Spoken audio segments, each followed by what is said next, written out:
is mga kita ko ninyo tanan.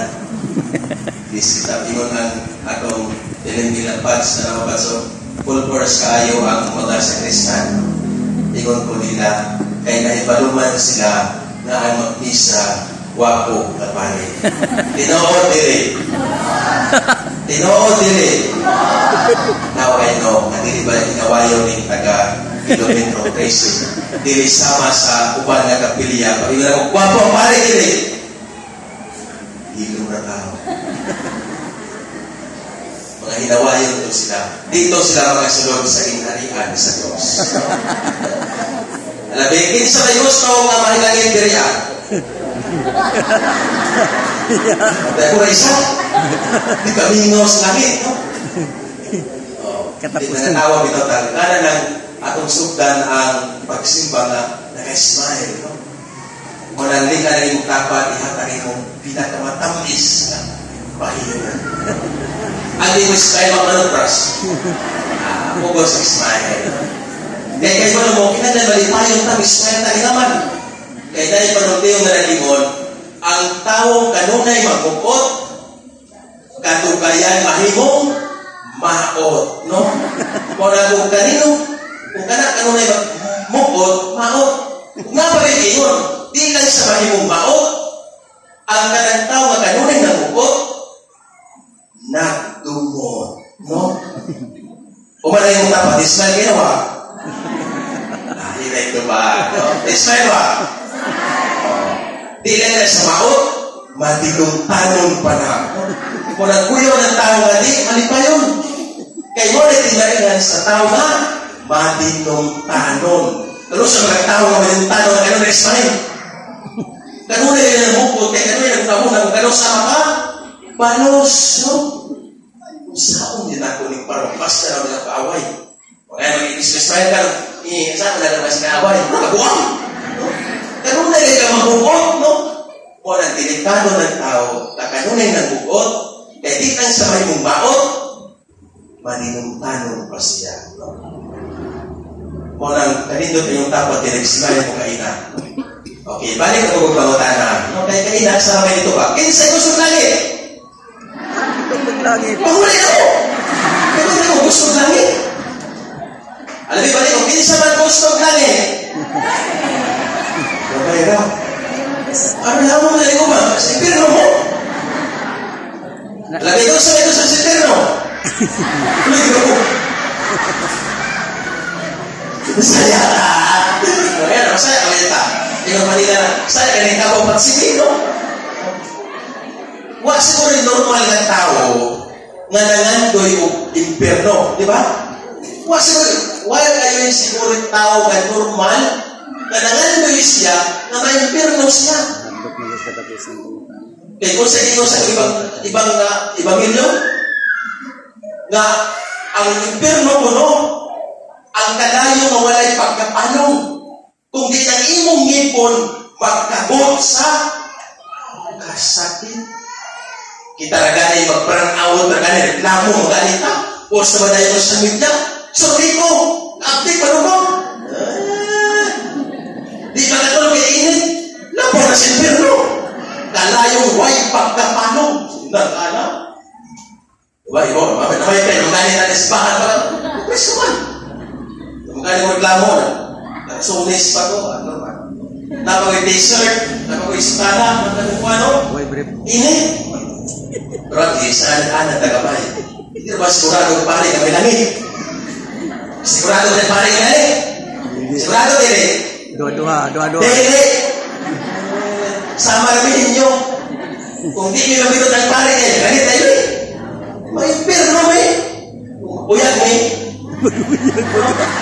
Uyag mo ka. Pakutaan na kasi nyo. Kung mag-uyag ang pare, mahinanit eh. Ikaw man, hindi na sigurado ang pare yung langit. Kamusta? Kung mapinunanong din eh. Langit mo din eh. Ikaw man, pare ko na ta. Kaya kung sa iyo, dahil sa itong kasulatan, katapos sa silangin nyo, kung unsa nga taksanan ang inyong gamiton, mauraw sa mataksanan na gamiton sa Diyos. Di ba narin nyo? Mas delikado may pari. Kaya dako ang takas ang ihatag sa Diyos na namo. Di ba naman ang misyon? salvation of souls. Nga ang tumong sa kinabuhi sa pari, nga ang tumong sa kinapapanganagan sa pari, nga ang tumong sa misyon sa pari, pagluwas sa inyong anak. Bago wala ipo. Basta ba impirno wali? Mabito to sa una, ginawa. Nagpari ko, tungkol kay para na ako, basi man lang na may langit ko. Wala akong bilin sa mga seminarista, kung magpare mo, yung nakita na mo may langit, hindi mo magpare. Diba? Kaya sa may tumong na kinabuhi, kaduwasan. Mabito na natana ko niyo, kinsa may gusto langit? Ako na may gusto. Nabuti man. Nahadlok. Kinsa man ang naihugma. Alabi? Kami. Alabi? Ang isa mo, nagkatinong anay ba?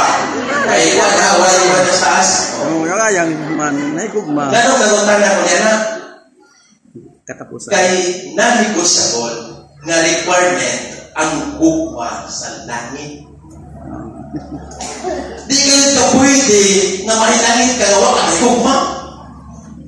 Gana ikon pa sa ka-philosopher, dito siya, what makes man a truly human being? Unsa man ko'y makapahimo sa tao, nga tao siya. O mitubag ni philosopher, dito siya, the capacity to love and be loved. Ang tao naman yung tao siya, kung ano na sa kapasidad, nga higugmaon o higugma. Ang awara. Di ko kaklaro? Na mahimo lang makumplito ang atong pagkakita, ang atong pagkatao, kung ikaw andam at tunay kapasidad nga mo higugma o higugmaon. Father, ka na ba may gugma? Sa'yo na ito ba? Di pa na tao. Naklaro lang, what makes man a truly human being? Nagumag ka may gugma, di pa na tao. Huwag sa mga, unggoy. Unggoy ba? No? Lingalay mong tapan. Pagkani ko mo tana, natawa na mo. Kurang ka mga pride, gawas na di ko hinawa yun. Mga pride pa hindi na kilometro 13. Kung pagkani ko gusto, hits na nila. No? Umanan yung tapat. Tao unggoy. Tao. Tao unggoy. Tao. Kailangan ko makan sa letter C. Wala mo sa letter C? All of the above. No? Tao, medyo unggoy. Hinawa yun, pari, no? Pero tinoon, ang makapahimo sa tao sila gugma. Mabit ako namin mo sa kong Ebanghelyo, ipaklaro kayo ni Kristo na ang sukaranan sa pag-angkon o kinapoy mo katapusan, mo ang gugma. O gana iya pa naging pasayas, kung saan na gugma? Unsa niya klase na gugma. Tinoon na gugma, mabit sukaranan na tumaangkon ang langit, ang pagutana, unsa nga klase nga gugma. Kanang gugma, Father, na kumakita na ako magpulong-pulong. Kanang gugma, Father, na makapapulong ka na ako. Kanang gugma, Father, na makapapulag sa akong mga mata. Mga ba na klase nga gugma? Dili. Kaya ang gugma sa Diyos, dili pagbati. Ang gugma sa Diyos, buhat. No? Buhat. Ang gugma, no? Sa Diyos, ang dili feelings, not emotion, but action. Buhat. Ay, buhat, no? Iba na buhat, no? Hindi naman buhat, no? Sa kung ano, kanang buhat, no? Lahig na siya. Mo lang nagkang ka na to, ikot pa sa among professor sa seminary, kasi kayo na magalintan yung ingon. Kay balo mo, nagkaitao sa impyerno, dili tungod kay daghay, wala tutuo sa Diyos. Ingon sa bilik, nagkaitao sa impyerno, tungod kay, dili tungod kay nagkulang sila sa pagtuo sa Diyos. Nagkaitao sa impyerno, tungod kay nagkulang sila sa pagbuhat, sa maong pagtuo sa buhat, sa gugma. Klaro? Next. Dili tungod ko ng mga tao na impirno sila, dili tungod yung sila pagtuo sa Diyos. Aduna sila pagtuo sa Diyos, apag ganang pagtuo na nato sa Diyos, nagkulang sila sa pagbuhat diya sa buhat sa gugma. Ugay ko mga Father, unsa man ang buhat sa gugma, ang atong Ebanghelyo ko man, di pa klaro. O sa iyo ni Kristo, higugmaa ninyo ang inyong kaaway. Uman, makabuhat mo na. O higugma action, not just in words, not just emotion, feelings. Paano higugma? Higugmaa ang imong kaaway. O sa iyo niyon, kung nahigugma ka, sa tao na nahigugma ka nimo, o sa iyo, ano mapaabot mga panalangin? Ano mapaabot mga grasya? Nabisan ang mga sasala, nagbuhat man ni anak. Mga nang uban, at tugan ko sa impyerno, bisan nilang baon. Kaya man, kay iya nang bibigugma ang tao na naigugma kaniya. Kung sa ibot pasabot, way pulos anak nga gugma. Kaman, kay kanang ang gugma, dili magdala nimo ngadto sa langit. Muna mingon si Kristo, higugmaa ang imong kaaway. Kung ato lang mabuhat, sigurado kanimong langit. Muna dagang ka na ito, na himbaon, nakapusan, maglangoy-langoy, kato sa impyerno. Kaya naiuban ingon, Father, na mong silingan, arang kahilimbaon, kada adlaw mo siba, kada domingo mo siba, pero pag ako sa balay, maging tanong rin hapon. At unay magtuo sa Diyos, kanunay mag-rosaryo, kanunay mag-tumina. Pero kung makadumot sa iyang mga kaaway, wakas. Diba dahil ito'y, tingnan ako sa inyo, itoon lang kung pingon, Father, nagpatampak, Father, dadon kayo na ako sa lugmanan, kini akong pagdumot sa nagsuod. O, kuyawa ha? Lagay naman ganyan naman, ano man, natanang ko niya, ano man, Father, iyan kinakong ang akong lupa. Nagkabahinan. Una-una sa dako kung duha kay karya siguro bilako. Grabe, ito na, ganang, sa'yo na nagdadon sa lugmanan, nautana ko, unsa man ay kadako ang lakong lupa. Style siya. Mga tungas lupa, nagpapadre. Jesus! Panabang sa mga santos.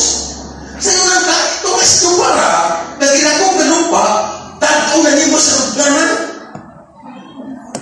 Willing na gamay yung pirno itong lamang sa tungas lupa na lupa. Hindi na pa kayo magsuon. Kung kinagsunin na kayo itong kwet ikanugo. Ako kayo daon sa lugbanan ng pagdumot sa magsuon, Padre. Imagine.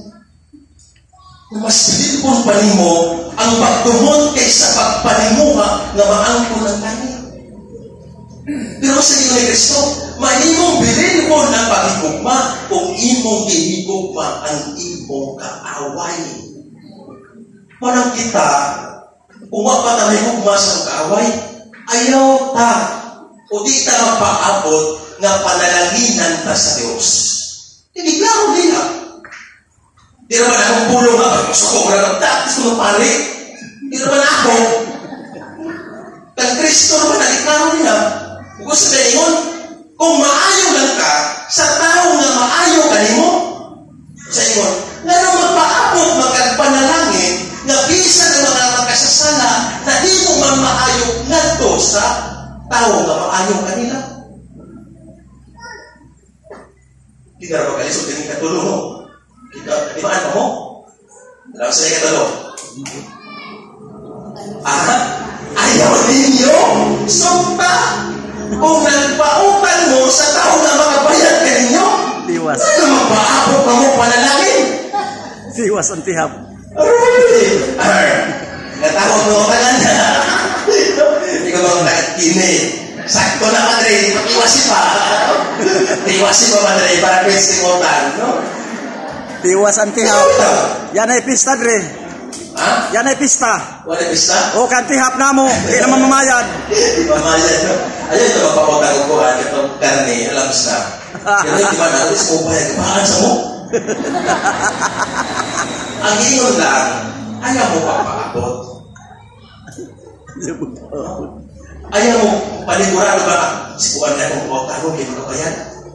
Pakinig sipuan, hindi mo na kapayan. Hindi niya pasabot ang manigurado mo. Ang buong kayo pasabot ni Kristo, kaya mapahulang ka, hindi na magpaabot, nagkabayaran ka. Kung kabayaran ka, salamat. Ibang panibisya, kaya mo, mas maayo ka ni, kay kita mo hatag, kaysa kita ang nangayo. Magpasalamat mo, wala mo, na kamoy iutangan, hindi kamoy na mo, kaya pasabot, i-bless pa mo sa Diyos. Diba ako ingon sa inyo? Ang gasa, mahimong disgrasya, kung ang maong gasa, di ipaambit sa uwan. Wala mga pa-imperno. Kung sa paningon ni Kristo, mas kasunod, mas lisod sa adunahan, nga musulod sa langit, kaysa kamilyo, nga musulod sa bangag sa labong. Hindi mo imposible ba? Itong kagamay ng bangag sa labong, tinaan ng mga ito, sulod ng iyang pilo. Pero ang sa inyo ni Kristo, imposible pa ang kamilyo nga musulod sa bangag sa labong, kaysa adunahan na makasulod sa inghalian sa Diyos. Huwag mapasagot nga ang kwartahan, may pirmo na tayo. Ang huwag ipasagot na kung ikaw na ulipon sa pamandi nga naa ka. Natuda ko, hindi na ka makabiya sa mong pamandi, na hindi na ka makapaambit nini, kay hadlok ka nga kadapuan o katukman. Wala niyo si Kristo, pagpahulang, o kaya pagpaabot na ikaw bayran. Tiwas ka pilma. Kung bayran, times 10 ba? Dismil, ba yan? Di ba may yung ka-impractical, Father? Di practical. Una-una alam, tigugmaa ang imong kaaway. Iampo ang nanghimanaot kanimo. Pahulma katong di magabayan kanimo. Pakitay maayo katong wa pakitag maayo kanimo. Pura ka-impractical. Kaya dami man, masayon man ang pagtumot sa tao na nagtumot kanimo. Di ba? Mas dali man ang pagpanimuha sa pagpanimanos kaysa pagpasaylo sa tao na nagdumot kanimo. Yan na mo tihap. Mas dali man ang pagkakakita maayo sa tao sa na nagpakita kung maayo kanimo. Pero take note, gitapos ni Kristo ang maong ebanghelyo sa Panginoon. Ang tagsanan na inyong gamiton sa uban, ora usab ang tagsanan nga akong gamiton kaninyo.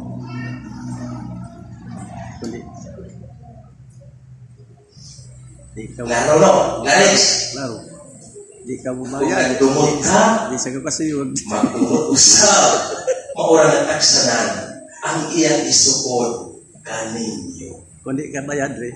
Di sa kakasayod. Wala mo balik kong pangutana, kinsay gusto o langit. Langit. Katapusan patay. Pagkagumay mo lagi. Aroy! Clarix na. Nahadlok mapatay, Dre, sa katapusan. Masagan pag nagtungo. Kinsay gusto o langit. Gamay rin Japon. Ito na. Kinsay gusto kayo na. Duha pa ka mo kaguman. Masa ayun lagi. Wais mo. Pero, nangandig ang langit. Pagkagusa ka na ito, nangandig ang langit. Wala akong dimanan. Huwag akong balikon. Ang sukaranan sa pag-angkon ng langit. Okay na kasi na ako din ang bayan.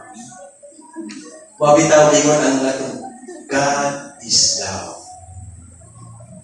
Maulang sa Ebanghelyo ni sa tuwan ingon siya, ang Ginoo tungod sa gugma sa Dios. Iyang ipakataw ang iyang bugtong anak o pinaagi sa pag-anto sa iyang anak tungod sa gugma sa iyang amahan. Nihatag ka na ko o kaluwasan. Gugma o ay sinugdan o katapusan sa tinguha sa Dios na maluwas kita. O akong bilin ka ninyo, inautunta, kadiya sa itong pagkain perfecto, maningkamot ta, nga atong mayulag ka ng gugma sa Dios. Ka ng gugma na mulag gugma sa pagpaninguha sa pagtutog. Diha sa pagpasaylo. Ka ng gugma na maninguha sa paghatag ng kayuhan ngadto sa mga tao na wag mahimong maayo ka na ko. Kanang gugma nga mudagwas sa pagkamalihan ako bisan sa mga tao na wag magyanta ko kanang.